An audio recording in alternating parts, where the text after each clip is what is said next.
Hola, exploradores. Pues bienvenidos una vez más a esta conferencia del mes de octubre con nuestra temática del Día del Fósil, ¿verdad? Que es el 16 de octubre. Y la verdad es que es un gusto volver a estar aquí con ustedes porque pues el día de hoy tenemos un palo breaking news bastante bonito, bastante interesante, de la mano de la doctora Claudia Inés Serrano Brañas, quien nos va a presentar una nueva especie de dinosaurio de aquí del país, ¿verdad? Entonces, pues fue descubierto en la formación Cerro del Pueblo, aquí en Coahuila. Entonces, pues como ven, empezamos con todo este mes de octubre. Pero pues antes de ver esta increíble conferencia, pues vamos a dar unos pequeños comerciales, ¿les parece? En lo que se nos unen así un poquito de nuestros exploradores. Entonces, permítanme un momentito en lo que pongo aquí los comerciales. Y pues, de todas formas, acuérdense que aquí vamos a estar recibiendo sus preguntas, sus comentarios en la caja de comentarios. Y denme un momentito, ya los voy a poner.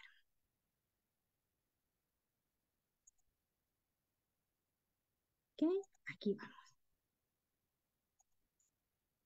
Mientras tanto, pues, esperamos aquí. Yo estoy leyendo sus comentarios. Hola a todos los exploradores. Ya vi que también aquí Gigi nos mandó un hola.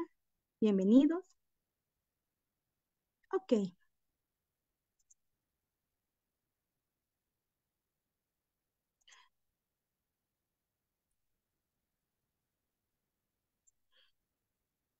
muy bien. Voy a poner mi presentación para que todos la podamos ver. Y bueno, acuérdense que, pues no se olviden de seguirnos, ¿verdad? En nuestro Facebook y en nuestro Instagram de GeoExplora 2.0. Nos estamos mudando para esta bonita página que es como que nuestra segunda casa.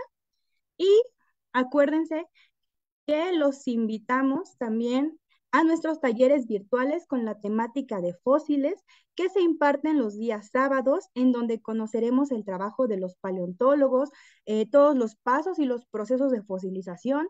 Vamos a ver unos fósiles bastante increíbles, bastante bonitos, y pues vamos a hacer actividades muy, muy padres, como fósiles de dulces, vamos a tener nuestra propia libreta de campo. Entonces, pues son actividades para toda la familia y la verdad es que creo que los más pequeños lo van a disfrutar bastante. Entonces, pues aquí váyanse uniéndonos. Vamos a empezar con la de quiero ser paleontólogo y pues empezamos este 5 de octubre, este sabadito. Y ya saben, pues ya ahí mándenos un mensajito, únanse, va a estar muy, muy bonito. Por cierto, también chequen nuestro catálogo de actividades para homeschooling, en donde tenemos cursos de biología, de paleontología, de geología, de ciencias en general, algunas visitas guiadas a museos. Tenemos muchas actividades, entonces chicos, ahí únansenos también, pregunten por nuestras actividades. Y también vamos a tener pues nuestra expedición a la Edad de Hielo, ¿verdad? El día 16 de noviembre, en donde vamos a estar visitando pues estos museos del periodo del Pleistoceno aquí en México, ¿verdad? Y pues vamos a conocer todas estas zonas y la verdad es que está muy, muy padre. Vamos de la mano de la doctora Adriana Miranda y del biólogo Ricardo Servín Pichardo. Y como la verdad yo sé que les encanta esta también, tendremos otra expedición, pero al volcán del Chitle, que es el 30 de noviembre. Así es que pues vayan apartando aquí sus lugarcitos. Y para los que quieran una aventura más, pues también vamos a tener el campamento Cretácico aquí en la Reserva de la Biosfera de Tehuacán los días 19 y 20 de octubre con visitas al Museo de la Evolución. Entonces, pues vamos a estar explorando huellas de dinosaurios, vamos a hacer senderismo nocturno, entre muchísimas cosas. Va a estar muy, muy bonito también. Anímense, aquí los esperamos. Y pues ahora sí, chicos, vamos a conocer a nuestra invitada del día de hoy, a la doctora Claudia Inés Serrano Brañas, que si me permiten un momentito, leeré brevemente su reseña. La doctora Claudia Inés Serrano Brañas es egresada de la licenciatura en Biología de la Universidad Simón Bolívar. Estudió la maestría en Ciencias en Orientación y Biología Animal y el doctorado en Ciencias en el Instituto de Geología de la UNAM. Sus áreas de interés son la taxonomía y la tafonomía de vertebrados, el registro fósil y la reconstrucción paleoambiental. Particularmente se especializa en la taxonomía, la tafonomía y la paleoecología de las faunas de dinosaurios mexicanos, con énfasis en los procesos biológicos y geológicos que controlaron su preservación dentro del registro fósil. Actualmente se encuentra investigando los diferentes yacimientos de dinosaurios del Cretácico Superior de México y ha participado en diferentes congresos nacionales e internacionales. Cuenta con 28 artículos publicados en revistas de arbitraje nacional e internacional y 2 capítulos de libros. En la actualidad se encuentra trabajando como profesor investigador en la Universidad de Ciencias Geológicas y Sociales, además de ser investigadora asociada al Museo de Paleontología de la Benemérita Escuela Normal de Coahuila y al Museo Nacional de Historia Natural del Instituto Smithsoniano. Entonces, pues, bienvenida doctora, es un placer estar aquí con usted el día de hoy. Hola, hola, hola a todos. No, pues muchísimas gracias por la invitación. Yo feliz de estar aquí con todos ustedes como siempre. Y pues ya saben que cada vez que me inviten por acá estaremos platicando sobre los descubrimientos más recientes que hemos estado haciendo, ¿verdad? Entonces, pues de Muchísimas nuevo gracias, cuenta, doctora. gracias. Gracias por la invitación. Al Muy bien. contrario, es un honor tenerla aquí con nosotros y pues son todos suyos, geoexploradores, pues atención porque está bastante interesante. Yo voy a seguir aquí atrás de micrófonos, cualquier cosita Ok, aquí. perfecto. Entonces, ¿me puedes habilitar para compartir la pantalla, por favor? Ah, claro, claro que sí, un Sí. momentitito. Listo, ya está. Sí, sí, sí, tú me avisas. ¿Ya está? Ok, Ya está, perfecto. muy bien. Entonces vamos a compartirla. Ok,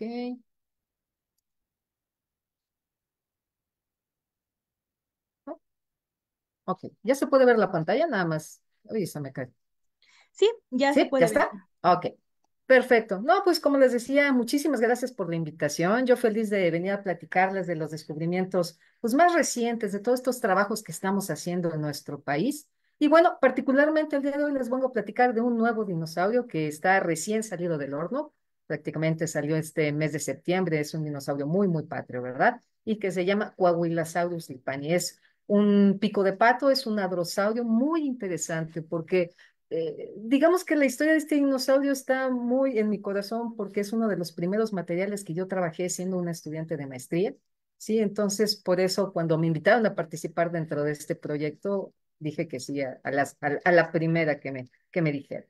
Entonces, bueno, pues vamos a iniciar esta plática. Entonces, primero que nada, quiero darles un poquito de contexto general, ¿sí? Para que vean cómo vamos a ir posicionando este descubrimiento, que no es un descubrimiento nuevo, sino va a ser un redescubrimiento, ¿sí? Entonces, bueno, empezamos hablando de que los yacimientos de dinosaurios más productivos, ¿dónde los vamos a tener? A lo largo de la cordillera del oeste de Norteamérica, ¿sí? ¿Por qué? Porque en conjunto van a representar el mayor transecto de distribución latitudinal. Aquí tengo algunos ejemplos, ¿no? Que están en estos cuadritos en amarillo y por supuesto ya nosotros estamos integrando algunas localidades en nuestro país, ¿verdad? Unos yacimientos. Ahora bien, particularmente estas localidades que corresponden al Cretácico tardío, o sea, prácticamente la última parte de la era mesozoica, estaríamos hablando de tiempos del Campaniano, del Maastrichtiano, las faunas de dinosaurios eran sumamente diversas, ¿sí? En el pasado, la mayor parte de todas las investigaciones que se hacían sobre esta evolución de los ecosistemas terrestres se hicieron particularmente en algunas formaciones geológicas del sur de Canadá y del norte de Estados Unidos, prácticamente estas que estamos viendo aquí. Ahora, ¿qué es lo que pasa con las formaciones que están en el sur de Estados Unidos y particularmente en el norte de México? Bueno, son menos exploradas, ¿sí? En cuanto a tiempo que se les ha dedicado de cierta manera, ¿sí? Sin embargo, en años recientes hemos estado viendo que los descubrimientos que estamos encontrando, particularmente hablando de México, ¿verdad? En nuestro país, bueno, pues se están convirtiendo o lo están convirtiendo en una fuente de información muy importante sobre la paleoecología terrestre, pero ¿de qué? De las zonas subtropicales que existieron en este intervalo de tiempo en el sur de Norteamérica. Entonces, es algo completamente distinto de lo que se había encontrado anteriormente en el norte y en el centro de Estados Unidos, ¿verdad? Sí, y en el sur de Canadá. Entonces, pues es importante. Ahora, vamos a ver que dentro de todos estos yacimientos de dinosaurios, la fauna de dinosaurios en particular, ¿sí? Que se encuentra más al sur dentro de este transecto, es precisamente la que tenemos en la formación Cerro del Pueblo. Esta formación geológica la encontramos en el estado de Coahuila. Ahora, vamos a ver que para esta formación geológica se le ha dado una edad de 72.5 millones de años, lo que correspondería al Campaniano tardío. No es exactamente la última parte de la era mesozoica, sino un poquito antes, ¿de acuerdo? Pero más o menos para ubicarnos en el tiempo. ¿Cómo se sabe la edad de esta formación? Bueno, aunque no tenemos una datación como tal, sí se ha podido hacer una bioestratigrafía muy acotada con amonites, por ejemplo. Se han hecho trabajos de magnetoestratigrafía y en algunos fósiles marinos sí se han podido aplicar una isotopía de estroncio. Entonces, todos estos resultados nos dan esta edad de 72.5, algunos nos dan de 73, pero digamos es un más o menos, ¿de acuerdo? Entonces, en esta edad, ¿sí? Este campaniano tardío. Vamos a ver que Norteamérica, como lo podemos ver en esta imagen, estaba dividida en dos masas terrestres. Una que tenemos al este, que es esta de aquí, precisamente, que es una, digamos, una extensión mucho más grande, ¿sí? Que se llama Apalaquia o Apalachia, también le pueden llamar, y la que tenemos hacia el oeste, que sería esta, que es más bien una franja como tal, ¿no? Una franja de tierra muy alargada, que se llama Laramide. Entonces, si ponemos atención, miren, aquí estarían todas estas formaciones geológicas, las que les había mostrado en el mapa anterior, ¿sí? Puestas precisamente en la cara este del Aramid. Y aquí estaría la formación Cerro del Pueblo, más o menos una paleolatitud en ese tiempo de 33.9 grados al norte, ¿sí? Ahora bien, particularmente empezamos a hablar de esta formación Cerro del Pueblo, ¿sí? Esta formación, digamos, sería la parte más basal del grupo difunta, ¿sí? Que junto con otras 6 formaciones geológicas, todo esto en conjunto va a formar el relleno sedimentario de una cuenca muy bonita que es la cuenca de Parras, que se encuentra ubicada al sur del estado de Coahuila, más o menos en esta área. ¿Por qué es importante? Bueno, miren, tiene 27.000 kilómetros cuadrados, está distribuida, sí, es como una cuenca muy horizontal en dirección este a oeste. ¿Cómo se ve? Un paisaje, digamos, dentro de la formación Cerro del Pueblo, así como lo estamos viendo en esta fotografía. Es un paisaje prácticamente desértico, lo cual a nosotros como paleontólogos, bueno, nos conviene muchísimo. ¿Por qué? Porque toda la vegetación que está presente, como pueden ver, es muy escasa. Obviamente varía a lo largo del año, pero la mayor parte del tiempo se ve así. Entonces, todas las rocas que contienen nuestros fósiles están expuestas. ¿Expuestas a qué? A procesos de intemperismo, ¿sí? Procesos de erosión. Entonces, obviamente, todos estos procesos, como por ejemplo, de las condiciones climáticas, humedad, temperatura, todo ese tipo de cosas, van exponiendo, ¿sí? Los fósiles y para nosotros es más fácil poderlos encontrar. Entonces, este tipo de lugares, pues para nosotros nos viene muy bien, ¿no? Como paleontólogos. Ahora, particularmente, ¿cómo es la formación Cerro del Pueblo? Si yo llego en este momento, ¿sí? Viajo a Coahuila y quiero visitar estas localidades, ¿qué es lo que me voy a encontrar? Necesito saber, si quiero ser un buen paleontólogo, ¿qué voy a encontrar en ese sitio? Bueno, entonces hablemos un poquito de la composición, del tipo de rocas que hay ahí en esta formación Cerro del Pueblo. Entonces, primero que nada, vamos a encontrar que la mitad de las rocas de esa formación corresponden a secuencias de lutitas. ¿Cuáles son las lutitas? Bueno, antes de que se litificaran, antes de que se convirtieran en roca, las lutitas están representadas por lodos, ¿sí? Entonces tenemos partículas muy finas en suspensión que se depositaron. Después tenemos otro tipo de rocas que se llaman areniscas, que como su nombre lo indica, eran arenas. Estas tienen más o menos un 45% de representación. Después tenemos las limolitas, que eran limos, con un 4%. Y por último, algunos horizontes de conglomerados, que son partículas muy, muy gruesas, ¿sí? Y de calizas, ¿sí? La tonalidad de este tipo de rocas va de un gris claro a un gris oscuro. Ahora, ¿por qué esto es importante?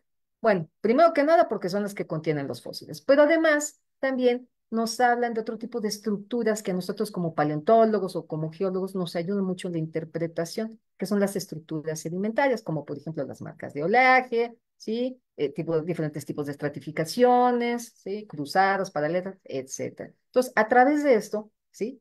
Haciendo un análisis junto con los fósiles, nosotros podemos saber en qué tipo de ambiente se depositaron estas rocas, bueno, estos sedimentos que después se convirtieron en rocas.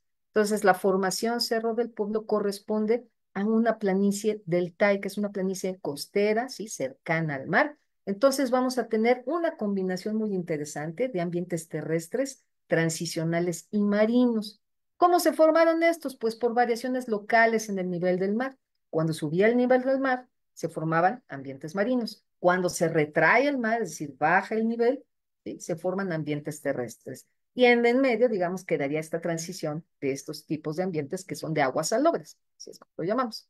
Ahora, la formación Cerro del Pueblo en particular es muy especial, ¿sí? Es un poco diferente a lo que estaríamos encontrando en otros lados. ¿Por qué? Porque tiene la combinación precisa que nosotros como paleontólogos o como geólogos nos encanta. ¿Qué es? Tiene muy buen espesor, vean, en algunas áreas, por ejemplo, de esta región de General Cepeda, tiene alrededor de 540 metros de espesor, ¿sí? Es un paquete de rocas muy especial, ¿no? O sea, muy ancho, digamos, ¿sí? Tiene un espesor bastante potente, así es como se llama, ¿sí? Pero no nada más es eso, ¿sí? También vamos a tener, en cuanto al contenido fósil, una elevada diversidad y abundancia, ¿sí? Yo como siempre les he dicho, y esto ya lleva años que les he dicho a mis alumnos, desde que ustedes llegan a la formación Cerro del Pueblo y se bajan de la camioneta, van a empezar a encontrar fósiles. Fósiles de todo tipo, invertebrados, vertebrados, plantas. Y también, por supuesto, huellas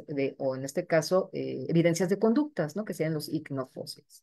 Entonces, si nosotros combinamos esta elevada riqueza fosilífera y la extensión de los afloramientos que tenemos, este espesor que tenemos, mucho lugar donde buscar, pues resulta la fórmula perfecta y se convierte en un verdadero paraíso para nosotros los paleontólogos. ¿Por qué? Porque va a resultar que tenemos muchos fósiles por estudiar, ¿sí? En diferentes tipos de áreas. Entonces podemos desarrollar investigaciones taxonómicas, saber qué tipo de organismos estuvieron viviendo ahí en el pasado. Pero también podemos hacer análisis tafonómicos, que es algo fundamental, fundamental. Si queremos ser buenos paleontólogos, tenemos que ser tafónomos. ¿Por qué? Porque a través de la tafonomía vamos a saber por qué tenemos ese registro fósil ahí, por qué están preservados de esa manera. ¿Sí? ¿Por qué tenemos esqueletos incompletos? ¿Por qué tenemos fragmentos? ¿Por qué tenemos esqueletos completos? La tafonomía nos va a ayudar a resolver este tipo de cosas. ¿Sí? El por qué tenemos lo que tenemos y por qué no tenemos otra cosa. Entonces, pues es fundamental. Pero además podemos hacer paleoecología, ver estas relaciones y estas interacciones entre los organismos, ¿de acuerdo? Y por supuesto, podemos hacer análisis evolutivos y de extinción. ¿Sí? Entonces, vean, la formación Cerro del Pueblo lo tiene todo. Por eso les digo que es algo espectacular. Ahora, particularmente, hablemos un poco de la fauna de dinosaurios, pues también es extremadamente diversa y es algo que nosotros estamos viendo, no nada más ahorita, sino ya tenemos varios años viendo este mismo patrón, ¿sí? ¿Qué tenemos por ahí? Dinosaurios terópodos, ¿sí? Algunos grupos de carnívoros, como tipo tiranosáuridos, tipo ornitomimosaurios, ¿sí? Como este de aquí abajo, que es particularmente es un ornitomímido. Tenemos deinoqueiridos también. Y bueno, por supuesto, entre otras cosas, bueno, tenemos de raptores, estos parabianos, dinosaurios un poquito más pequeñitos, ¿sí? En cuanto a tamaño, ¿sí? Y también vamos a tener una buena diversidad de orniquisquios.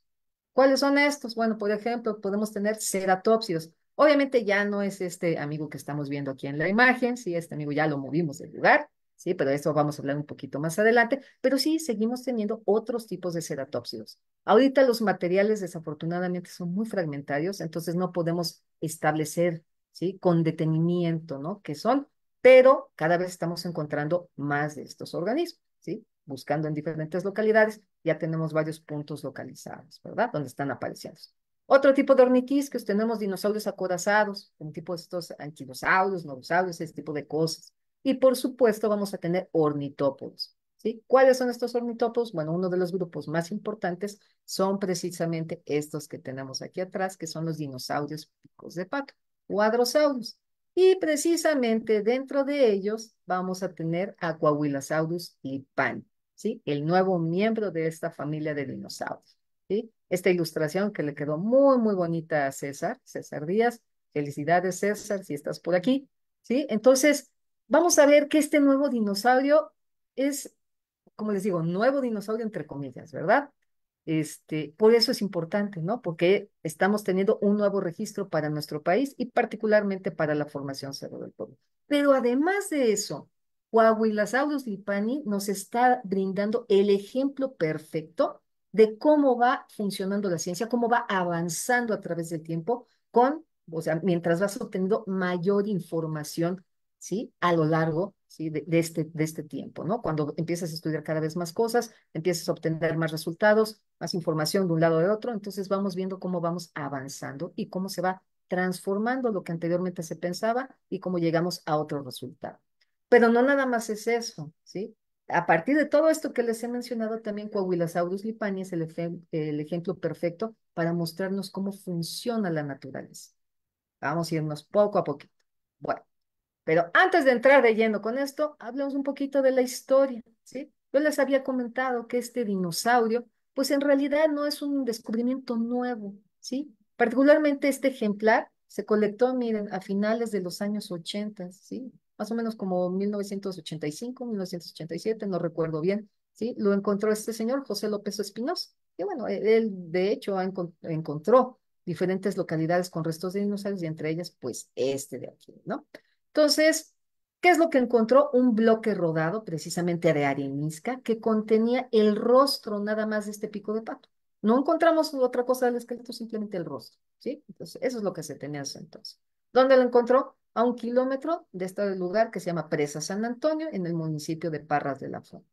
Aquí podemos verlo, ¿sí? Aquí está el bloque, es el bloque original. Bueno, obviamente se limpió, dejando expuestos los huesos del rostro. Esto sería la parte superior y esta de aquí sería la parte inferior. Ahorita les voy a explicar qué huesos son. Ahora, curiosamente, este ejemplar estuvo en exhibición durante varios años ahí en el Museo de Geología del Instituto de Geología de la UNAM, ¿sí? Y vamos a ver que estuvo justamente aquí donde tengo este recuadro en amarillo, justamente a los pies de otro dinosaurio, otro de los dinosaurios icónicos de México, que en su momento se llegó a llamar Isauria y que ahorita lo conocemos como Latyrrhinus whistlani. Ahora, algo interesante, este ejemplar, el IEGM 6685, quiero que por favor recuerden ese numerito de catálogo, porque ahorita en esta primer parte de la plática me voy a referir a Coahuilasaurus lipani con su número de catálogo nada más, y ahorita les voy a explicar por qué, ¿sí? Entonces, es IGM 6686. Entonces le digo, este ejemplar sirvió de base ¿para qué? Para reconstruir inicialmente el cráneo de la Tirrinus, ¿sí? Que en la actualidad, bueno, pues ya sabemos que la Tirrinus pues, no tiene huesos del cráneo, ¿verdad? Entonces, de cierta manera, pero bueno, eso es cosa de otra plática. Bueno, de hecho ya estuvimos por aquí hablando sobre esto, ¿no? En el pasado. Pero bueno, es simplemente dato cultural, ¿no? Un pequeño breviario cultural.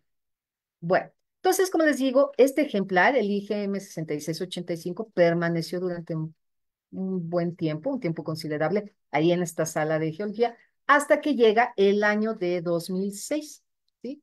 En este año sale una publicación que es esta, los dinosaurios hadrosaurinos, o sea, son estos picos de pato que no tienen crestas como tal, estas crestas huecas o estas crestas sólidas en la cabeza, ¿sí? Y bueno, del campaniano tardío del estado de Coahuila, México.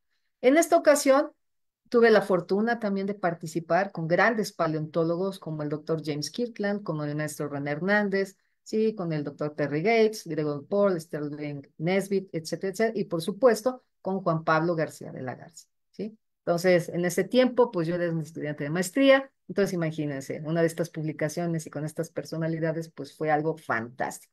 ¿Qué es lo que hicimos en este estudio? Bueno, particularmente ¿sí? La mayor parte de esta investigación estuvo basada en este ejemplar que estamos viendo aquí, que es el famoso Sabinosaurio, ¿sí? El número de catálogo que tiene es PASAC 1, ¿sí? Es uno de los dinosaurios más bonitos que también tenemos en nuestro país. Es otro pico de pato, como lo podemos observar. Y es un dinosaurio bastante completo. Déjenme mostrarles algunas de las imágenes que aparecen en este artículo. Entonces, por ejemplo, estos son huesos del cráneo. Lo que estamos teniendo aquí es la parte de la caja craneana, o sea, es esta parte posterior, ¿sí? Donde estaría albergado el cerebro prácticamente. Tenemos partes de las mandíbulas. Esta de aquí sería la mandíbula superior, que se llama maxilar, y la inferior, que sería esta de aquí, ¿sí? Se llama dentario. Entonces, estos términos los vamos a estar usando a lo largo de la plática. Pero bueno, tenemos otros pequeños huesecillos también ahí del cráneo. ¿Qué más se encontró? Bueno, se encontraron numerosas vértebras, o sea, parte del esqueleto axial, que van desde las vértebras del cuello hasta las caudales, ¿sí? No están completas, pero sí tenemos una buena parte de ello. ¿Qué más tenemos? La cintura escapular, que es la que une los miembros anteriores, y la cintura pélvica o la pelvis, ¿sí? Entonces, esta, vean, esta sería la cintura escapular y aquí tendríamos la pelvis como tal, ¿no? Donde se van a articular, ¿qué? Las patas traseras. Y aquí tenemos, por ejemplo, este es un fémur y aquí tendríamos la. Entonces, como pueden ver, este ejemplar está bastante completo. Ahora, además del sabinosaurio, ¿sí? Incluimos también el ejemplar IGM 6685. Y vean qué cambiado está, ¿no? Esta es una foto original del artículo, ¿sí? Entonces vean que ya se limpió. Ahorita es como se encuentra este ejemplar, ¿sí? Todavía se dedicó también a darle otra vez una limpiadita, ¿no? Para depurar algunas de las características y verlas mucho mejor. Entonces, ahorita es como lo tenemos. ¿Sí? Entonces les digo, este ejemplar también se incluye en este paper, en este artículo. Entonces, déjenme explicarles qué es lo que estamos viendo. ¿Sí? Como les digo, es la parte, es el rostro como tal, la región de la boca, digamos.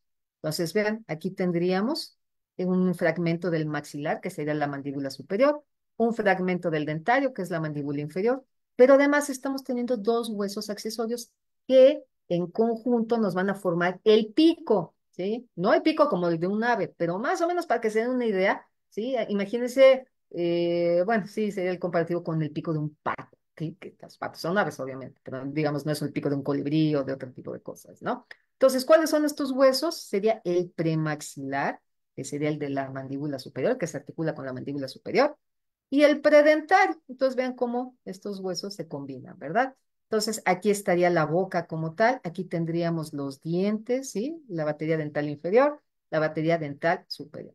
Entonces, aquí tendríamos el agujero de la nariz, ¿sí? La abertura nasal, que pueden ver que es muy alargada, ¿verdad?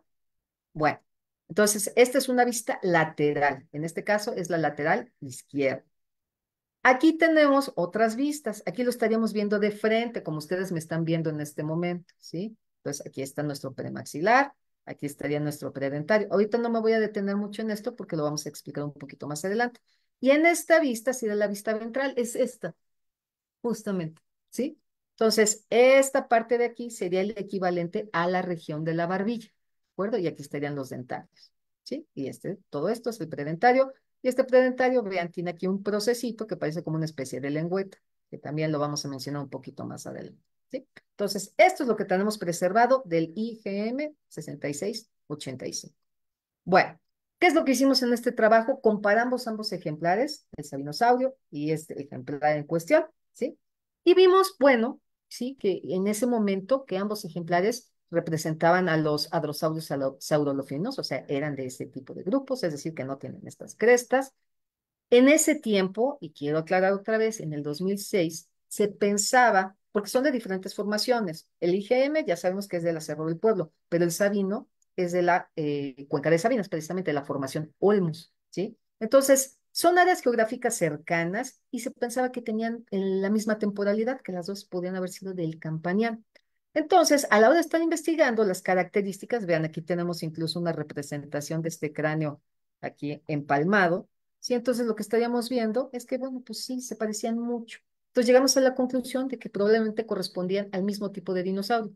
¿Qué tipo de dinosaurio? Bueno, en ese tiempo, de nueva cuenta, ¿sí? De todos los hadrosaurios que se tenían, aquí les traigo varios ejemplos, ¿no? Como Brachiosaurus, Mayasauria, Prosaurolophus, el Montosaurus, al que más se asemejaba fue a este famoso Critosaurus navajorum, que se encuentra en justamente este dinosaurio en el sur de Estados Unidos. Entonces, anteriormente también se pensaba que las faunas de dinosaurios que se tenían en Estados Unidos, particularmente las sureñas, probablemente eran las mismas que teníamos en el norte de México. Entonces dijimos, ok, pues sí coincide, se parecen morfológicamente, entonces definitivamente estos dos ejemplares están representando el género Critosaurus, ¿ok? No la misma especie, porque eso sí no podíamos llegar a saberlo, pero por lo menos a nivel genérico, dijimos, sí, es un Critosaurus. Pasa el tiempo, ¿sí? Estos ejemplares se quedan, pero ¿qué es lo que sucede? De nueva cuenta, la ciencia va avanzando, es lo que les digo. Por eso es el ejemplo perfecto, este ejemplar. Entonces, ¿qué es lo que vemos en estudios posteriores? ¿Sí? Por ejemplo, en este de Prieto Márquez y Wagner, ¿sí? En este análisis filogenético, vean, esto es del 2013. El artículo original, 2006. Aquí ya estamos en el 2003. Y vean quién aparece aquí. El famoso Sabinosaurio. Pero vean dónde está Critosaurus navajovius. Está acá arriba. Y Sabinosaurus está relacionándose con otro tipo de picos de pato, con saurolofinos. Entonces dices, bueno, ¿qué pasó por ahí? Bueno, a lo mejor se movió algo en la matriz de datos, no sabemos. Pero posteriormente, vean, el doctor Ramírez Velasco en el 2022 otra vez incluye aquí al sabinosaurio ¿sí? Y aquí se incluye el ejemplar IgM 6685.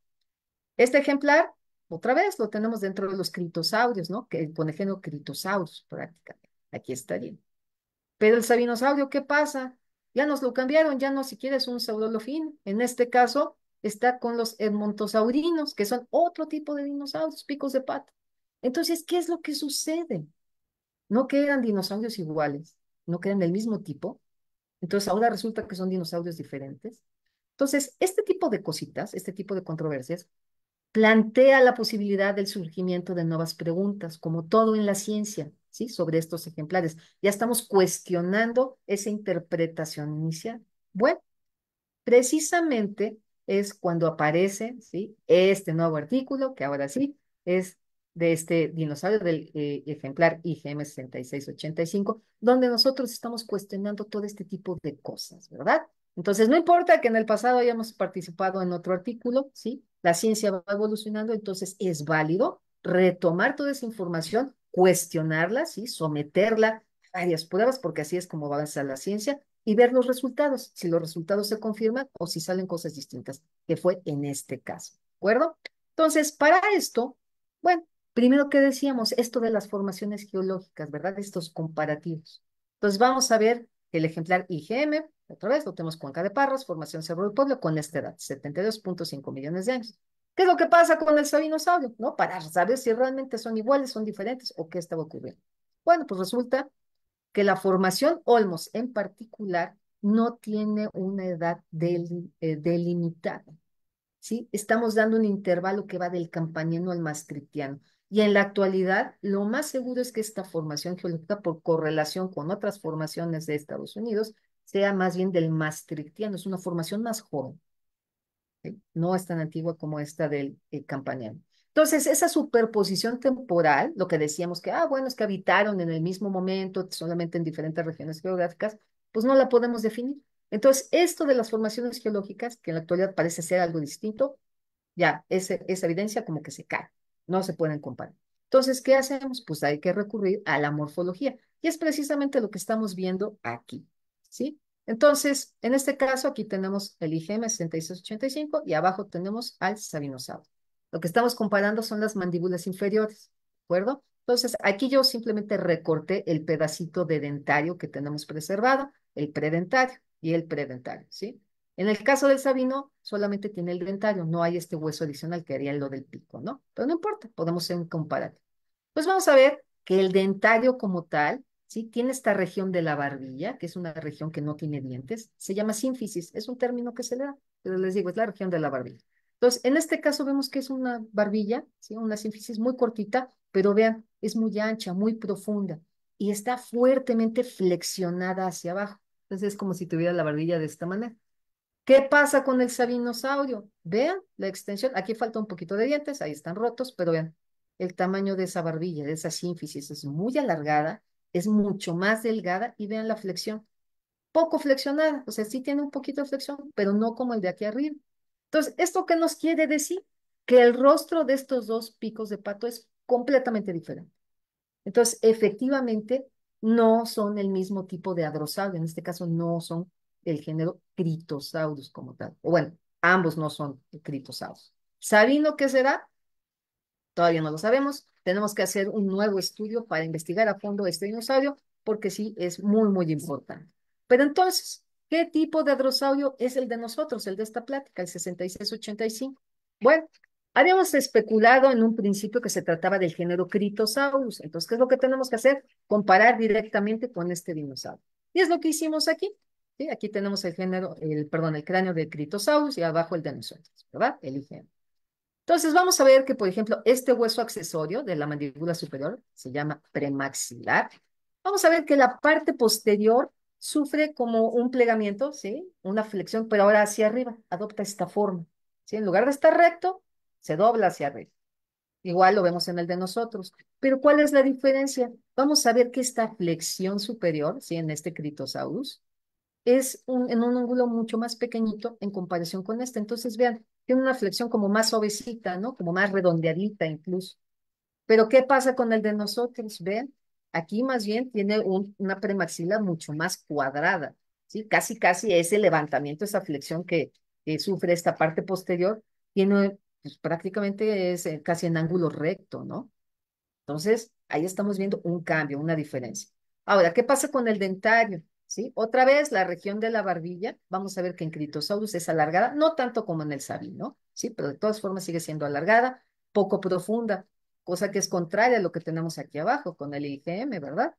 ¿Qué más estamos viendo? El dentario, en este caso, sufre una flexión, ¿sí? Tal vez un poquito más de lo que estamos viendo en el sabino, pero no es tanta como la de nuestro ejemplar, ¿de acuerdo? Y bueno, otra característica es ese proceso en forma de lengüeta que les había yo enseñado, que estaba aquí. El de nosotros sí lo tiene, pero el Critosaurus, este género Critosaurus, no lo presenta.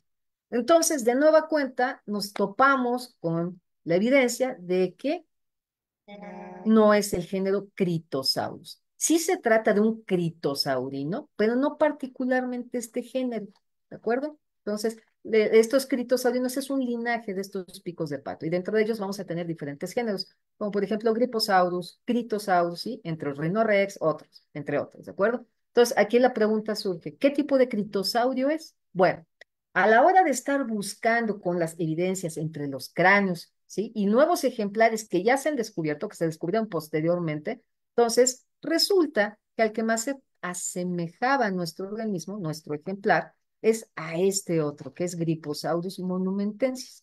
Este pico de pato se encontró en la formación Kaiparowitz, en el estado de Utah, ¿sí? Digamos, es un poquito más antiguo, pero bueno, estaríamos hablando de temporalidades, ¿no? Entonces, a lo mejor no era la especie monumentensis, pero sí podría ser Griposaurus. No sé, estábamos yendo y viniendo con este tipo de evidencias, ¿sí? Haciendo este tipo de comparaciones, pero en realidad, sí, a la hora de ver estas comparaciones morfológicas, sí, los rostros eran bastante similares. ¿Qué tipo de similitudes encontramos por ahí? Vamos a ver las premaxilas, otra vez, la parte posterior, miren, esta está todavía mucho más flexionada, ¿verdad? Como la de nosotros. ¿Sí? Entonces, digamos, son similares. ¿Sí? Ambos ejemplares presentan mandíbulas inferiores, vean, mucho más robustas. ¿Sí? Aquí las tenemos. ¿Sí? Tienen una flexión bastante pronunciada en esta región de la barbilla. ¿Sí? Ambos presentan ese proceso que tienen aquí abajo, ese en forma de lengüeta, que es el proceso dentario. Y algo interesante, en el caso del predentario, ¿sí? El extremo, digamos, el extremo del pico, también está flexionado hacia arriba. En lugar de estar de esta manera, hace esto. Ahorita les voy a mostrar otras fotografías para que lo vean con mayor detalle. Entonces dijimos, bueno, todo parece apuntar que sí está más emparentado con Griposaurus monumentensis. Entonces, esa era la pregunta.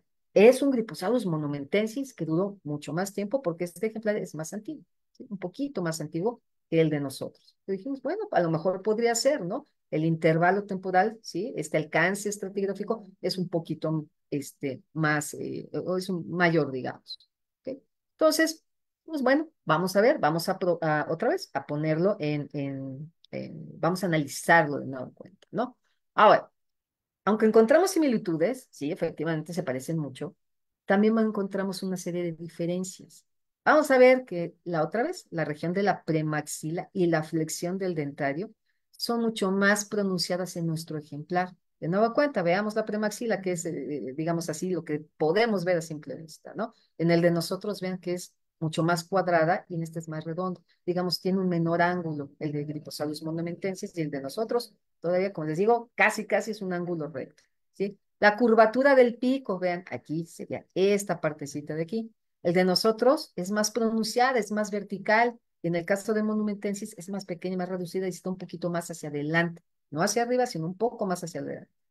Y en el caso de la sínfisis, otra vez, de la parte del dentario, el de nosotros es más ancho, es más profundo en comparación con Monumentensis. Ahora, eso no es lo único que encontramos en este ejemplar del IGM 6685. Regresando a esta fotografía, lo que estábamos viendo, la cara anterior, ¿no? Como si me estuvieran viendo de frente, ¿sí?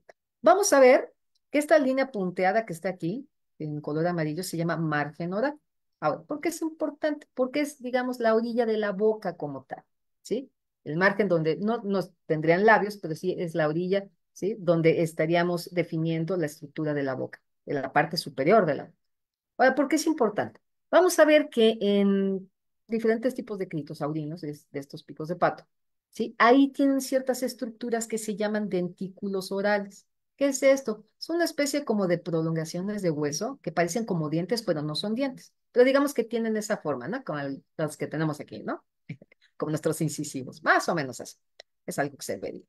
Entonces, es algo interesante y vamos a ver que en el caso de los griposaurios, particularmente Griposaurus alzatei, más adelante les voy a mostrar cuáles, ¿sí? Tiene estos dentículos orales muy bien desarrollados. Entonces, originalmente, cuando nosotros empezamos a comparar, ¿sí?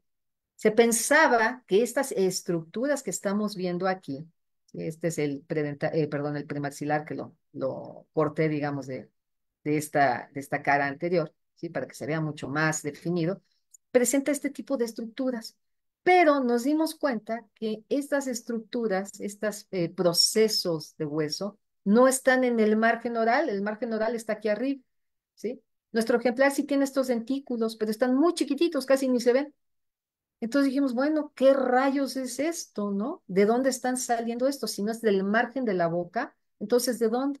Bueno, a la hora de estarlo investigando, cuando se limpió más este material, ¿sí? Nos percatamos que estos procesos, ¿sí? Estos procesos óseos estaban saliendo del paladar, no del margen, sino del paladar. ¿Cuál es el paladar? Sí, es el techo de su boca, ¿de acuerdo? Si ustedes se tocan así con la lengua así, el techo de la boca y la recorren, ¿sí? Aparte de que les va a dar un cosquilleo bastante chistosón, van a ver que tiene esta forma, es una forma cóncava.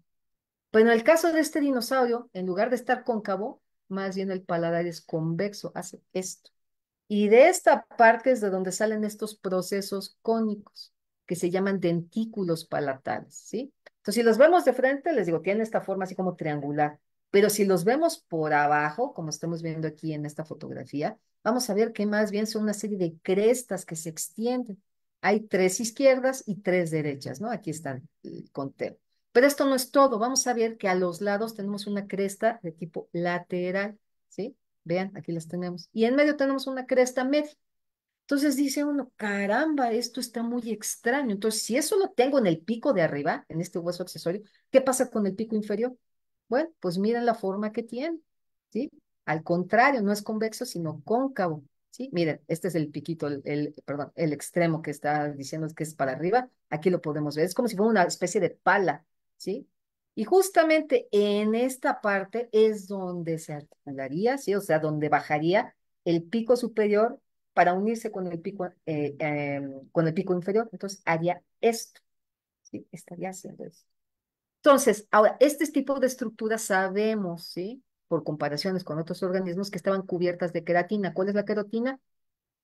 Por ejemplo, pues esta estructura que tenemos en las uñas, ¿no? Sabían en nuestras uñas. Pero bueno, en el caso de estos dinosaurios lo tenían en el extremo, en el pico como tal, ¿sí? Entonces, esto nos está diciendo que este dinosaurio pues tenía estos dos huesos, este pico bastante especializado, ¿sí? Se llama ranfoteca, es otro término que se utiliza. Entonces, es una ranfoteca muy elaborada. Ahora, si a esto le añadimos que es un pico de pato y sabemos que todos los picos de pato tienen baterías dentales, es decir, todos los dientes están dispuestos así como si fuera una especie de un conjunto, ¿sí? Aquí lo podemos observar, ¿sí? Tienen dientes que tienen estas formas así como romboides, ¿sí? Y tenemos, la cantidad de dientes es sumamente numerosa. Obviamente varía entre los diferentes tipos de picos de pato, pero al menos en nuestro ejemplar, ¿sí? Tenemos alrededor de 30 posiciones de dientes y esto es lo único que está preservado. Este no es el holotipo, no es el IgM. Este es otro pico de pato que nosotros teníamos en el Museo de la Benemérita Escuela Normal de Coahuila, ¿sí? Entonces, por las características que presentaba, pudimos referirlo al mismo ejemplar, ¿no? En este caso, al holotipo. Entonces, ahí tenemos una comparación y tenemos más materiales con qué comparar, ¿de acuerdo? Entonces, por eso les digo, va avanzando la ciencia. Entonces, vean, tiene una composición de dientes muy, muy elevada. Entonces, esto es algo interesantísimo. Entonces, ¿qué nos está diciendo la evidencia así? Plain and simple, que no se trata de un Griposaurus monumentensis. Tenemos un critosaurio completamente diferente, con una boca sumamente especializada. ¿Para qué? Para procesar alimentos.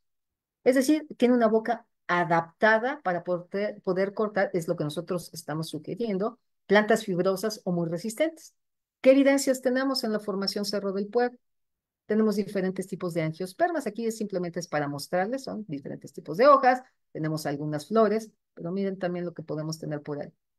Frondas de palmas. Entonces sabemos que este tipo de vegetación es bastante resistente. Entonces, ¿pudo haberse alimentado de eso? Bueno, pues estaban ahí estos ejemplares, ¿verdad? Entonces, probablemente pudo haber comido este tipo de cosas. Ahora, no nada más tenemos hojas, también tenemos diferentes tipos de infrutescencias, como las que estamos viendo aquí, ¿no? Diferentes son gingiberales, musáceas, estas son relacionadas con los plátanos, por ejemplo, ¿no? Alismatales, mamélidos, etcétera, etcétera. Y estamos encontrando también muchas inflorescencias que no tenemos idea de qué es.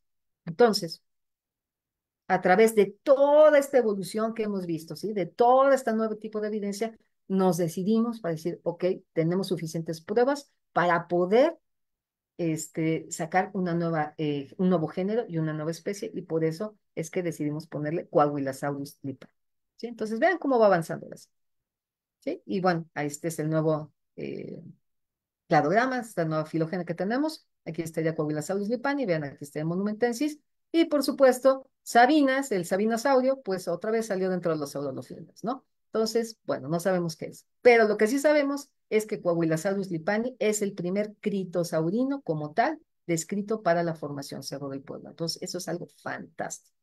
Ahora, para esta segunda parte de la plática, yo les había dicho, sí, en un principio, que el Coahuilasaurus también nos permite conocer cómo funciona la naturaleza, ¿sí? Entonces, vamos a ver a qué me refiero.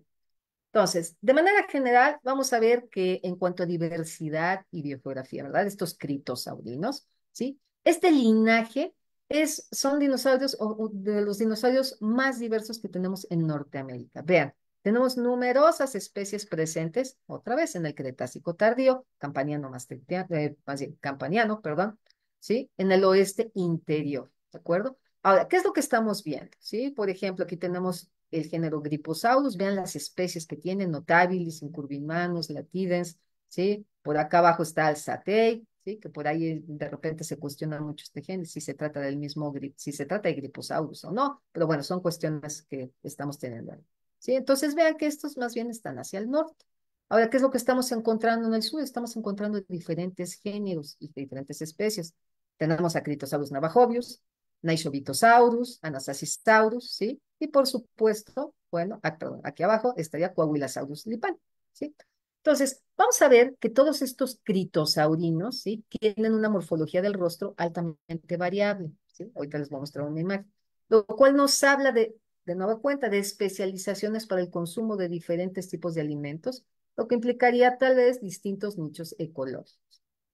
Aquí lo podemos ver en esta imagen. Aquí está Coahuilasaurus lipani. Vemos todos los griposaurus, pero vean hasta dentro de los griposaurus cómo el rostro va cambiando. ¿Sí? Algunos es más alargado, otros más inclinado, ¿no? El premaxilar a lo mejor puede ser en general mucho más ancho, ¿sí? Aquí tenemos a la de que bueno, no está tan bien preservado, pero miren, estos dentículos orales, los que yo les decía que están en el margen de la boca, aquí los tenemos bien representados. Los demás, pues prácticamente están mucho más reducidos, ¿sí? Y otros géneros como Rhinorex, Critosaurus navajovius, Anasazisaurus. Entonces sí estamos viendo toda esta diversidad. Ahora, en el caso de la formación Cerro del Pueblo, no nada más tenemos a Coahuilasaurus lipani, ¿verdad? Vamos a tener otros tres tipos distintos de picos de pato, de rosaurios. Vamos a tener a Belafrons coahuilensis, que es un lambrosaurino, es otra cosa completamente diferente. Tlatolophus galorum, que se trata de un parasaurolofino. Y vean el rostro también, es completamente distinto, ¿verdad? Y vamos a tener el tercero, que en este caso es la Tirrinus wistlani, que en la actualidad, desafortunadamente, sabemos que no tiene huesos del cráneo. Entonces no podemos hacer esta comparativa. Pero es otro género y otra especie. Entonces, ¿qué es lo que estamos viendo? ¿Sí? Que en México, por lo menos aquí en la formación Cerro del Pueblo, bueno, también otras formaciones, pero ahorita de la que estamos hablando, pues tenemos géneros y especies completamente diferentes a lo que tenemos en otras partes de Norteamérica, ¿sí? Incluso en el sur de Norteamérica estamos viendo esta discrepancia. Entonces, esto nos lleva a pensar y a preguntarnos lo siguiente: ¿existieron diferentes faunas de dinosaurios al norte y al sur de esta Laramidia? ¿Sí? ¿Algo distinto? Bueno, esta idea no es nueva, ¿sí? Ya se ha platicado anteriormente, pero algo interesante, ¿sí? Bueno, se había postulado lo mismo, que hay una diferencia en cuanto al contenido faunístico de la fauna del norte y la fauna del sur, Pero también muchos colegas decían, bueno, sí, sí estamos viendo estas diferencias en los diversos yacimientos a lo largo de Norteamérica, pero lo que pasa es que nosotros estamos comparando o estamos muestrando formaciones, o en este caso localidades, con distintas temporalidades. ¿Sí? Entonces, a lo mejor unas son más antiguas y otras son más modernas, y sabiendo cómo van cambiando los géneros, y particularmente las especies de estos dinosaurios que cambian más o menos, estimado, entre cada medio millón de años o cada millón de años. Entonces, cuando tenemos esas discrepancias en cuanto al tiempo y a la hora que queremos comparar, pues estamos viendo cosas distintas. Entonces, más bien era una misma fauna, pero fue cambiando a lo largo del tiempo. Entonces, ese es el tipo de cosas que se tienen. Pero bueno, ¿qué es lo que sucede cuando nosotros, ¿sí? Nos cuestionamos esto y dijimos, ok, pero ¿por qué no buscamos localidades, ¿sí? En el caso de la Cerro del Pueblo, una localidad en el norte que tenga el mismo rango temporal? Entonces, eso fue lo primero que hicimos, ¿verdad? Empezar a buscar esto. Pero antes que nada, debemos asegurarnos o debimos asegurarnos que efectivamente, ¿sí? Coahuilasaurus lipani estuviera dentro de la Cerro del Pueblo. Entonces, ¿qué fue lo que hicimos? Bueno, sí, por supuesto, esto fue en colaboración con una de mis queridas amigas y colegas, que es la doctora Belinda Espinosa, ¿sí? Y con nuestro equipo de ahí de la Benemérita Escuela Normal de Coahuila. Entonces, ¿qué se hizo? Se levantó una columna estratigráfica y vean, aquí tenemos posicionado a nuestro Coahuilasaurus. Entonces, efectivamente, con esto acotamos la evidencia y dijimos, sí, está dentro del Cerro del Pueblo. ¿Por qué estoy diciendo esto? Bueno, aparte de este proyecto de Coahuilasaurus, nosotros, la doctora Belinda Espinosa, otros chicos que están participando, por supuesto, ¿sí? Y una servidora, tenemos un proyecto en el que estamos, es un proyecto de tafonomía, ¿sí? Lo que estamos haciendo es ubicar dentro de la formación Cerro del Pueblo los diferentes yacimientos de dinosaurios y ver condiciones de preservación. Eso es lo que nos interesa. Pero a la hora de estar haciendo esto, ¿sí? Nos dimos cuenta que algunos de estos dinosaurios de la formación Cerro del Pueblo, pues no son de esa formación, son precisamente de otra. Y este es el caso que tuvimos con Coahuila Ceratops, ¿sí? Me acuerdo. No voy a hablar mucho de esto. Digo, esta caricatura que hizo Dani Barrera, me encantó porque realmente está reflejando lo que pasó, ¿verdad?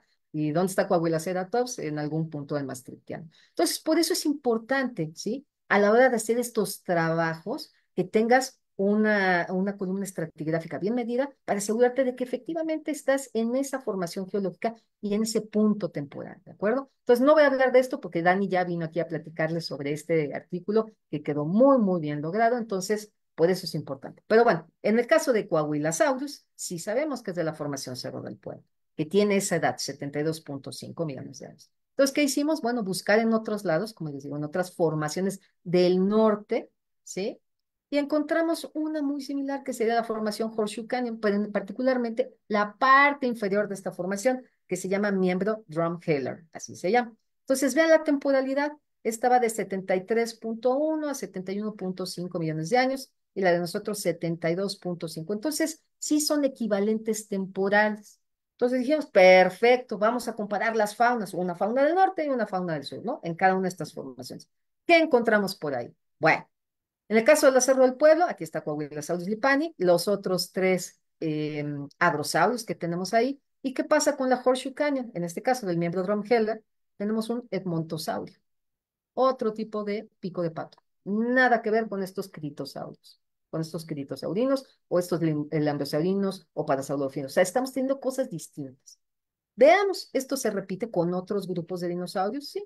Bueno, tenemos aquí dos tipos de ceratópsidos. En el caso de la formación Cerro del Pueblo, les digo, tenemos indeterminados, pero son distintos este tipo de cosas. No se parecen, ¿sí? ¿Qué pasa con otros grupos? Por ejemplo, ornitomimosaurios. Acá, en la Horseshoe Canyon, tenemos ornitomimos, que es un ornitomímido como tal, ¿sí? En la Cerro del Pueblo tenemos ornitomímidos, que aún todavía no se han descrito como tal, pero tenemos además a Paraxenisaurus normalensis, que es un deinoquérido, es otro tipo de ornitomimosaurio, ¿verdad? ¿Y qué es lo que pasa con los carnívoros? Bueno, pues aquí tenemos Albertosaurus sarcófagus, y aquí pues acaba de salir otro dinosaurio también en septiembre, que es la Bocania aguillón. Ya sé que ha sido un dinosaurio muy controversial, yo lo entiendo, pero hasta ahorita es el reporte que se tiene, es el trabajo que se ha hecho. Entonces, ¿qué hay que hacer? Bueno, otra vez buscar en la evidencia, como les digo, la ciencia va avanzando, ¿sí? Hacer más análisis filogenéticos y ver si esto se mantiene o de plano es otra cosa. ¿de acuerdo? Entonces, pero bueno, es lo que tenemos ahorita y con eso podemos hacer este comparativo. Ya sé que es muy controversial, pero así es como va funcionando la ciencia, ¿de acuerdo? Entonces, eso es lo que tenemos. Ahora, cuando vemos las reconstrucciones de los ambientes, ¿sí? Pues por supuesto que vamos a tener diferencias. ¿Por qué? Miren, la Horseshoe Canyon se veía como esto, son zonas boscosas.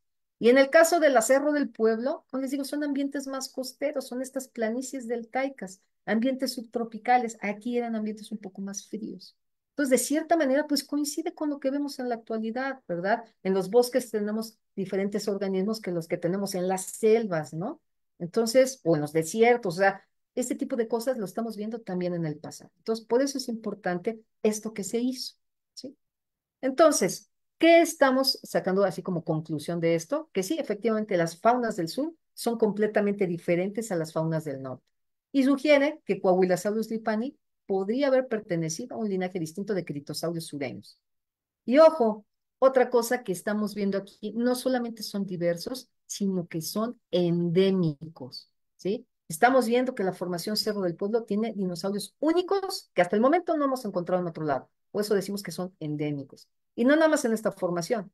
En otros estados del país también estamos viendo que en diferentes cuencas, cada una de ellas tiene su propia fauna de dinosaurios.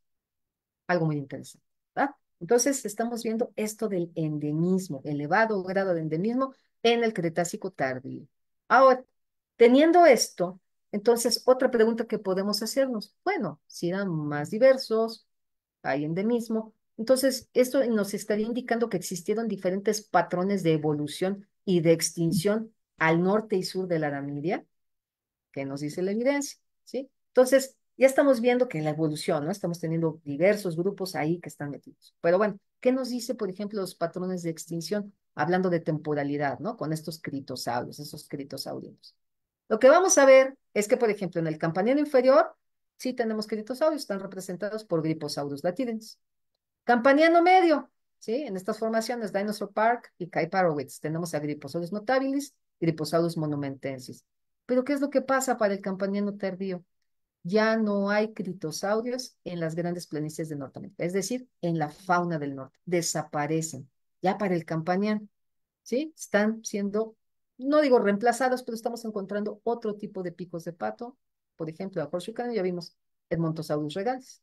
Entonces, vamos a ver que estos critosaurios persisten en el campaniano tardío con Coahuilasaurus lipani e incluso llegan hasta el Maastrichtiano en la formación javelina de Texas con Griposaurus alzate.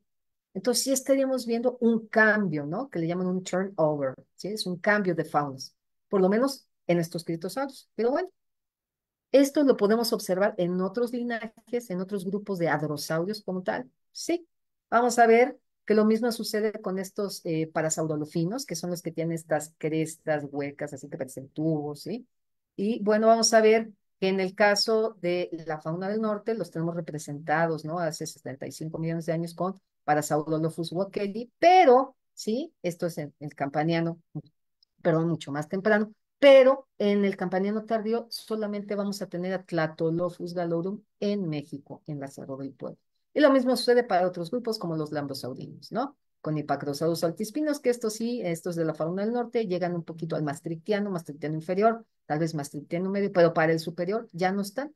Y en la fauna del sur, en esta formación de ojo al lomo, ahí tenemos un registro. Entonces, ¿qué nos está indicando? Que a lo mejor el sur de la Aramidia, ¿sí?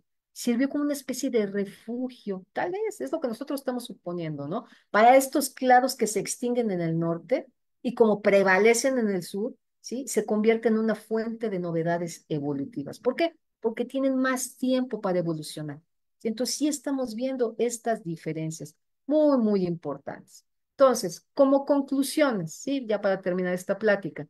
¿Qué nos está diciendo? Que las faunas del sur de Norteamérica y de esta Laramidia son completamente distintas, es decir, están integradas por diferentes tipos de dinosaurios, lo que nos habla de diferencias en esta estructura de las comunidades.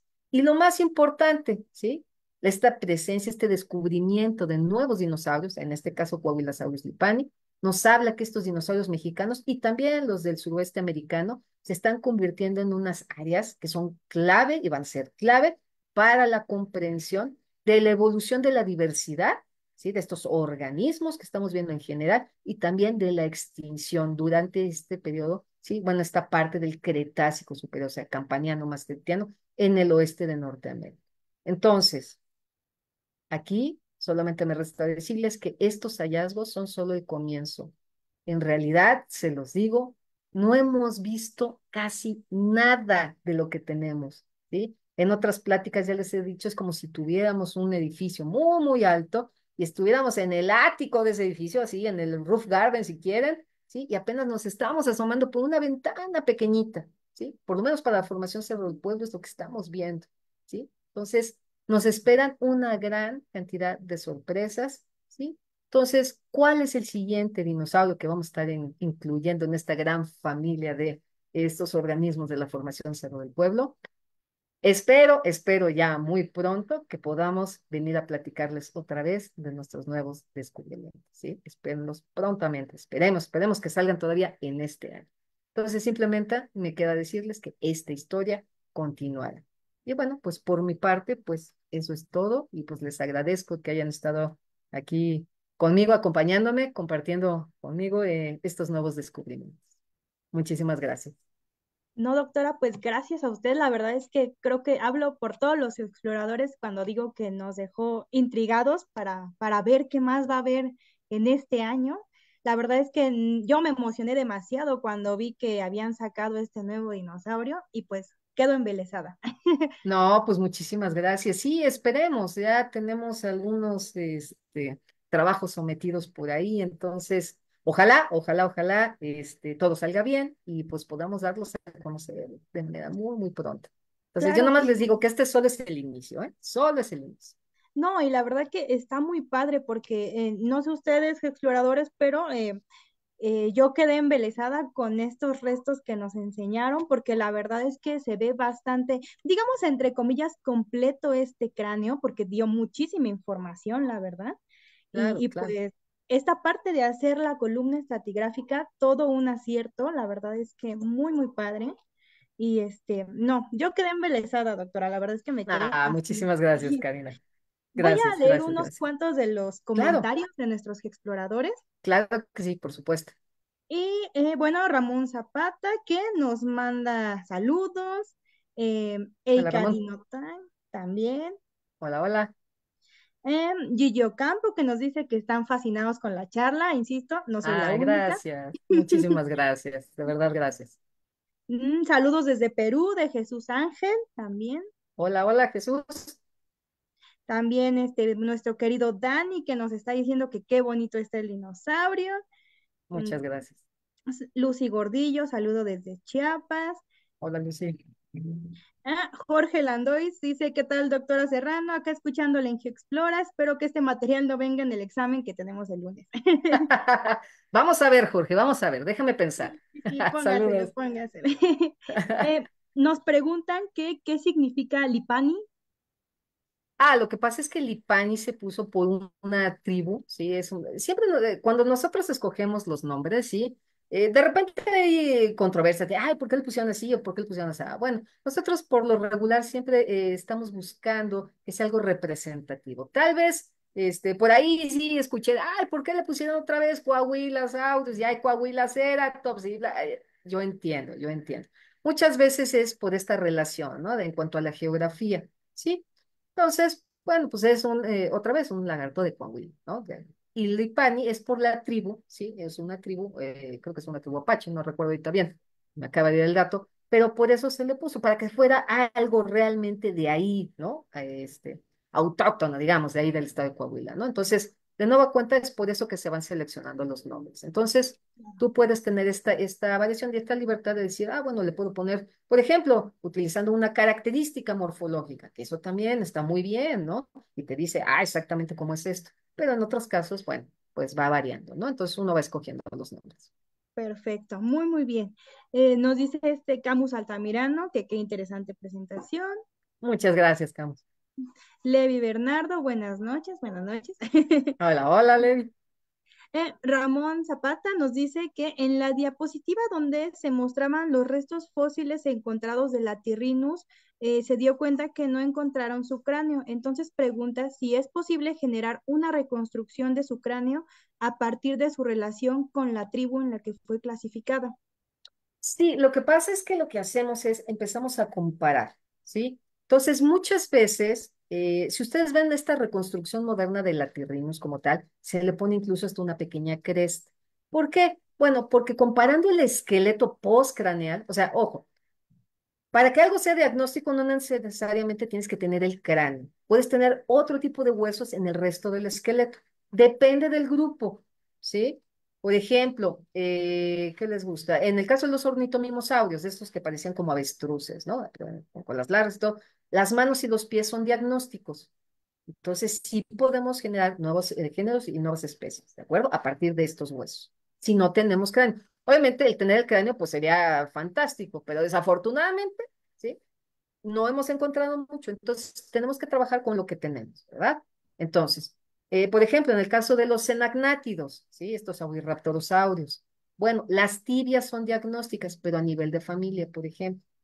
Entonces, si nada más tengo una tibia, pues bueno, no me puedo meter en camisa de 11 varas y decir, ah, pues es la especie fulana de tal. No. Entonces, hay que jugar con este material. Ahora, en el caso de los picos de pato, pues sí, los cráneos también son muy importantes, pero también algunos huesos postcraneales. Entonces, cuando nosotros empezamos a comparar entre diferentes géneros, por ejemplo, de una misma tribu, en este caso de los lambeosaurinos, decimos, ah, bueno, pudo haber tenido, por ejemplo, huesos de la cintura pélvica, ¿no? Se parece mucho a tal dinosaurio que sí tiene un cráneo, o qué sé yo, huesos del astrágalo, por decir otra cosa, ¿no? Entonces decimos, se parece mucho de la escápula. Entonces, con esto nosotros podemos darnos una idea, ¿sí? De cómo pudo haber sido el cráneo. Pero ojo, ojo, recuerden que estamos trabajando con fósiles. Nadie, ningún ser humano ha visto uno de estos bichos correr por las praderas en la actualidad. Claro, Entonces, podemos equivocarnos, por supuesto que podemos equivocarnos, pero por eso es tan bonita la ciencia. Por eso vamos avanzando. Mientras más información tengamos, bueno, vamos modificándolo, como en el caso de Coahuilasaurus lipani, que decimos, ah, es que era el Critosaurus. No, ya vimos que no, se trataba de otra cosa, pero no pasa nada. Si te equivocas, no pasa nada.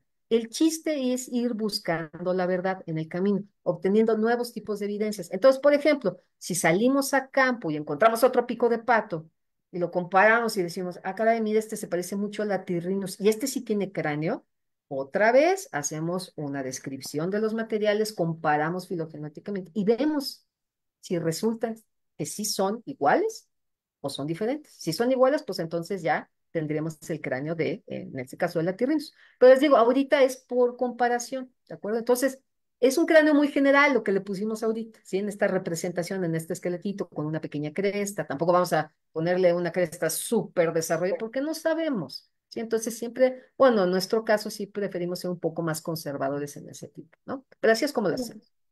claro, sí, sí, sí, no. Aparte, como bien decía, pues la formación Cerro del Pueblo aún falta por ser explorada. No, no, muchísimo. Cada vez que salimos a campo, de verdad se los digo, encontramos algo diferente, algo nuevo. No nada más en dinosaurios, ¿eh? En otros grupos de Claro. vertebrados. Invertebrados, bueno, ¿qué les platico? Y plantas, por favor. O sea, claro, yo de plantas, pues sé así, ¿verdad? Nada, en pocas palabras. Pero sí les he aprendido a otros colegas, ¿sí? Por ejemplo, estamos trabajando con los del Smithsonian en un proyecto muy bonito, ¿sí? Y pues vamos reconociendo, entonces vamos aprendiendo, ¿sí? Claro, claro, claro. Muy bien, doctora, muchísimas gracias. Pues voy a No, seguir pues al leyendo contrario. unos Sí, cuantos claro que sí, claro comentarios. que sí. Nos mandan saludos desde Yuriria, Guanajuato. Saludos hasta allá. Hola, Yuridia. Daniela Barrera le manda saludos desde Alaska. Dani, hola, hola. Oliver López, excelente presentación, nos indica. Gracias, Oliver. Nuestra querida Adriana Miranda nos dice que gracias por venir a la plática sobre este hallazgo. No, al contrario, Adriana, gracias por la invitación de nueva cuenta. Luis Arturo nos dice, increíble plática como siempre, doctora. Muchas dudas quedaron aclaradas y con ganas de saber más. Solamente tiene una. ¿Esos Gracias. dentículos pudieron influir en la forma de la ranfoteca en vida del animal? Es decir, ¿habrían tenido esa forma que el hueso? ¿Habrían tenido esa qué? esa misma forma que el hueso? Pues mira, lo que pasa es que acuérdate que todo esto, o sea, es el hueso como tal, y eso estaba cubierto por la queratina. Entonces nos habla de que precisamente, o sea, por ejemplo, toma el caso de tu uña, ¿no? Entonces tienes el huesito como tal y bueno, tienes el crecimiento de la uña y se semeja mucho a la forma que tiene este hueso, esta falange, digamos. ¿Sí? Entonces, así que hubiera sido algo muy disparatado, no lo sabemos. ¿Sí? Entonces, otra vez, de una forma conservadora decimos, bueno, probablemente seguía la forma de estos procesos dentales, ¿no? Entonces, pero lo que sí sabemos es que estas ranfotecas pues sí eran bastante elaboradas, ¿no? Como podemos ver, por ejemplo, en el caso que será de algunas tortugas o ese tipo de cosas, o no sé, otros dinosaurios como los oviraptorosaurios también, que tienen en el paladar ese tipo de cosas raras, ¿no? Entonces, bueno, estamos viendo que también los picos de pato eran muy especializados, ¿no? O por lo menos en este caso, Coahuilasaurus lipán. Entonces, sí, Las- de manera conservadora pudieron seguir esta forma. Sí. Sí, no, y ese dato del paladar, la verdad es que a mí me tomó por sorpresa, la verdad es que no me lo esperaba, está muy, muy bonito ese dato. Creo que a nuestros exploradores más chiquitos les va a gustar ese dato. Ah, pues excelente. Sí. No es que sean unas púas, porque por ahí leí que alguien en un artículo de estos bueno, de prensa dijeron, ah, es que tiene púas en el paladar. No, no, no son púas, son estos procesos, ¿no? Pero Claro. entonces, sí, porque te imaginas ahí como algo, no sé, como esos cepillos para los perros de pelo No, largo, ¿no? Que pobrecito. son esas púas alargadas. No, no, eso no.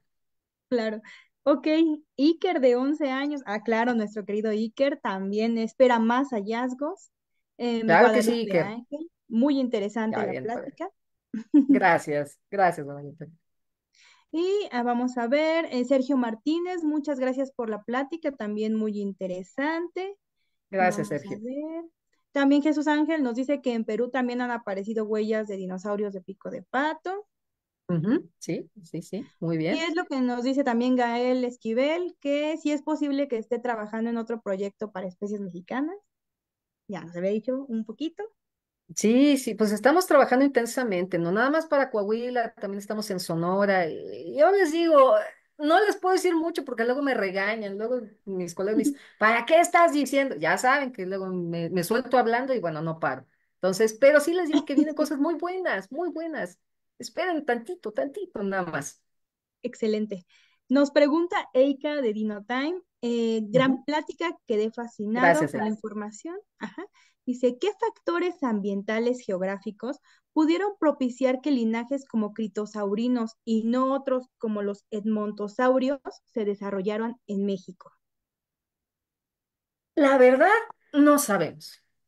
Pudieron haber sido tal vez cuestiones climáticas que algunos de estos dinosaurios preferían, por ejemplo, las latitudes más norteñas, ¿sí? Preferían un poquito más el frío, pudo ser, ¿no? Y otros preferían más el calorcito, ¿no? En estas zonas subtropicales, puede ser. El tipo de alimentación, el tipo de reproducción, tal vez podríamos meterlo por ahí también. No lo sabemos en sí. Así que me digas, es que había estas barreras geográficas. Pues sí las sabía, o sea, no, no es que fueran tan extensas, o sea, como tal, pero lo que sí estamos encontrando es que los dinosaurios tenían estos rangos biogeográficos, estos rangos de distribución bastante cortitos, o sea, como que no se salían de su zona de confort. No sé, no lo sabemos, no lo sabemos a ciencia cierta, es algo que estamos investigando, ¿sí? Entonces, ahora, déjenme decir una cosa. No, o sea, que ahorita no tengamos edmontosaurios en México, no quiere decir que en el pasado no los hubo. Puede ser que a lo mejor, no estoy diciendo que sí, pero a lo mejor más adelante también encontramos un edmontosaurino. No edmontosaurus como tal, no lo sabemos, ¿sí? Apenas es lo que les digo. Estamos abriendo la ventanita, ¿no? La del ático, apenas estamos asomándonos. Lo que sí les puedo decir es que para la formación Cerro del Pueblo, tenemos otros tipos de picos de pato. Todavía no sabemos exactamente cuáles porque no hay suficiente material, pero al compararlo con los que ya tenemos descritos, se ven distintos. Claro. Sí, ¿Qué sí, sí. son? No sabemos, pero estamos trabajando en eso. Aún falta mucho, mucho, mucho Falta estudio en esa zona. muchísimo, Acuérdense, muchísimo. chicos. Por eso necesitamos más paleontólogos mexicanos, ¿ok? Ojo Los ahí, quiero ver chicos. aquí trabajando con nosotros, de la mano, por favor. Necesitamos mucha ayuda. Claro. Perfecto. Nos dice el doctor Gerardo Carbot. Y dice, Hola, saludos Gerardo. Claudia, excelente charla. Dice, viendo la gran disparidad morfológica entre las especies de Gryposaurus y basado en el análisis filogenético donde la nueva especie se anida con los Gryposaurus, ¿no es más parsimonioso pensar que es un grifo? Sí, mira, esto es algo interesante y también nos lo cuestionaron mucho los revisores, ¿sí? Que por qué no decir que es un griposaurio si se relacionan mucho. Entonces, al final de cuentas, nosotros nos pusimos a pensar, y es algo que ocurre, ¿eh? Cuando tú defines un género, pues muchas veces tú le puedes poner, o sea, es un, ¿cómo le llaman? Una construcción humana, ¿sí? Como tal, nosotros decimos, aquí empieza uno, aquí empieza el otro.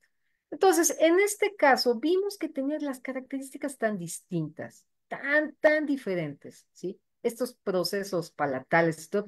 Dijimos, bueno, podemos decir que se trata de algo nuevo. ¿Por qué no hacerlo? ¿Sí? O sea, ¿por qué no aventarnos a esto? También algunos de estos revisadores dijeron, no, pero es que ¿por qué no mejor como los griposaurios y todo? Bueno, en la actualidad también se están haciendo por ahí estudios sobre los griposaurios en general, ¿sí? Todo de este género. Porque muchos de esas especies a lo mejor ni siquiera son griposaurios. Y en el pasado se las ponía porque decía, bueno, sí, se parecen a esto, pero en realidad, ¿qué es lo que estaría pasando? Por ejemplo, es el Gryposaurus alzatei, que tiene ese sí, que tiene esos como dentículos en el margen de la boca. Ya muchas personas están cuestionando que se trate del género Gryposaurus. Entonces, es un relajo que se tiene ahorita con estos picos de pato. Pero sí, hubiera sido más parsimonioso, definitivamente sí podría haber sido, ¿sí? Pero en este caso, con las características que nosotros estamos teniendo, pues decidimos aventarnos y decir, ¿por qué no mejor describir un nuevo dinosaurio de nuevo? Y ahí lo tenemos. Claro. Como sucede en otros lados, por ejemplo, ¿no? Entonces, bueno, es en realidad lo que estuvo pasando aquí. Sí, pero sí, Gerardo, sí, es algo parsimonioso, definitivamente, ¿no? Pero bueno, aquí ya entran otro tipo de cuestiones. Ok. Pero sí, podría haber sido alguna de las dos. Perfecto, muchísimas gracias, doctora. Le leo Sí, una más que tenemos por aquí. Dice, existe la posibilidad de que hayan llegado no una, sino varias especies de hadrosaurios desde México a Sudamérica. muy buena pregunta, pero esa, me la voy a reservar, porque por ahí viene una sorpresa totota que vamos a dar. Entonces, Excelente. esa ahorita no quiero, porque si no, les digo, me van a dar de coscorrones por andar abriendo más la boca, ¿sí? Pero les digo, vienen sorpresas muy interesantes, ¿sí? No les puedo decir qué exactamente, porque otra vez me regañan por ahí. Pero Perfecto. vamos a ver No, qué viene más nos adelante. deja con la duda, doctora, con toda Ya esta duda, sé, duda buena. ya sé, quisiera yo comentarles, pero todavía no se puede porque estos trabajos todavía están en proceso. Entonces estamos analizando datos todavía, estamos viendo estas filogenas, estamos viendo diferentes tipos de matrices. Entonces, ay, todavía no les puedo contar, pero esperemos que muy prontito andemos por aquí de nueva cuenta y ya platiquemos sobre los nuevos descubrimientos. Perfectísimo. La última pregunta, doctora, Claro que sí, sí, sí. nos dice Eika Dinotime. ¿Coahuilasaurus pudo competir por el alimento con otros hadrosaurios o qué pueden sugerir el hocico de otras especies como Belafrons o Tlatolophus? Bueno, si ustedes vieron el hocico de estos dinosaurios, en realidad este pico es completamente distinto al que tenemos con Coahuilasaurus, perdón, ¿sí? Entonces, esto nos estaría hablando de que probablemente no se alimentaban de lo mismo. Entonces, tener esa competencia, ¿sí? Entre especies, pues, o en este caso entre géneros, ¿no? Diferentes géneros, diferentes especies, probablemente aquí no. ¿Sí? Porque la boca es tan distinta que nos estaría sugiriendo que están consumiendo cosas distintas. Miren, véanlo de esta manera. Es como si tuviéramos dentro del grupo de las aves. Por ejemplo, tenemos halcones. ¿Cómo es el pico de un halcón? ¿Sí? ¿Cómo es? Justamente es así como si fuera una especie de ganchito, ¿no? Digamos. ¿Sí? ¿Cómo es el pico de un colibrí? Completamente alargado. El pico de un cuervo, ¿sí? Lo que quieran, de un papagayo, lo que quieran. Entonces, vamos a ver que cada uno de estos pajaritos come distintos tipos de cosas, ¿sí? Entonces, simplemente por la forma que tiene el pico, por la forma que tiene la boca, podemos poder hacer esta separación. Entonces, lo mismo para estos picos de pato. Entonces, el que hayan consumido alimentos iguales, en este caso, no lo creemos, ¿sí? Pero bueno, vamos a ver qué nos dice más adelante las evidencias, ¿no? Hasta ahorita Claro. nosotros estamos suponiendo que Coahuilasaurus, por esa ranfoteca tan loca que tiene, tan especializada, probablemente se alimentaba de esta vegetación así como más resistente, ¿no? Como por ejemplo las palmas y ese tipo de cosas. Y probablemente los otros picos de pato pudieron haber comido otro tipo de plantas, ¿no? Ya vieron que las angiospermas, ¿sí? Andaban pero reinando ahí en la formación Cerro del Pueblo a todo lo que da. Entonces, vamos a ver. Apenas estamos conociendo un poco de la vegetación, ¿eh? También estamos ahí en pañales todavía. Pero bueno, ya estamos viendo nuevos trabajos. Ojo ahí, chicos, para que también los paleobotánicos son importantes. Sí, por favor, necesitamos. Y también los que se dedican a invertebrados, help, porque estamos encontrando cosas que yo digo, ¿y esto qué rayos es? ¿No? Entonces, pero Claro. muy importante. Pues doctora, solamente me queda agradecerle. La verdad es que fue una muy bonita plática y Muchas quedamos al gracias. pendiente con todo lo que saque de nuevo. Claro que sí, ¿no? Esperamos estar muy pronto por acá. Y de nueva cuenta, gracias a todos ustedes por estar aquí conmigo compartiendo un ratito, ¿no? De estas novedades que estamos sacando de México. Gracias. De verdad. Al contrario, pues esta es su casa, queda de nuevo invitada para la siguiente pues plática que esperemos con mucho gusto que también nos la venga a dar aquí prontito. Claro que sí, aquí estaremos. Y pues gracias a ustedes, exploradores. Recuerden que aquí seguimos, nos vemos la siguiente semana con otra de estas bonitas conferencias que, como pueden ver, bastante interesantes. Y pues no me queda más que decirles gracias y adiós, chicos. Nos vemos. Gracias a todos. Bye bye. Bye, bye.